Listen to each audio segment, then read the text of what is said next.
Hi, welcome to the tutorial for OneSearch. We are going to be talking about citing sources.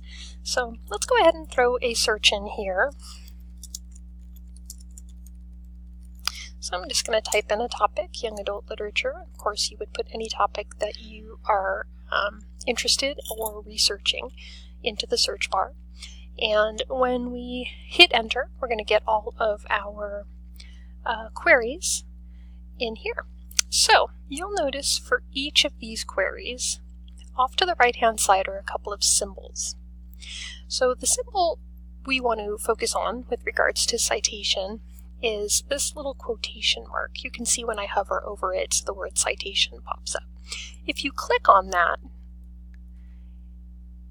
it's going to pull up a window that is going to show us different types of citation: MLA, APA, Chicago Turabian, MLA, Harvard.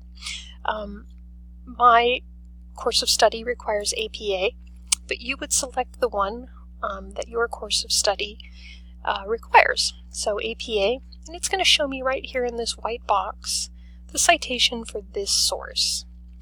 All I have to do is click right here, copy the citation to the clipboard, and it'll tell me citation was copied. And then when I go back to my paper into my references, I can just cut and paste, or just paste, and it will put this into my paper. And it is as easy as that. If you have any other questions, please contact me at the library. Thank you.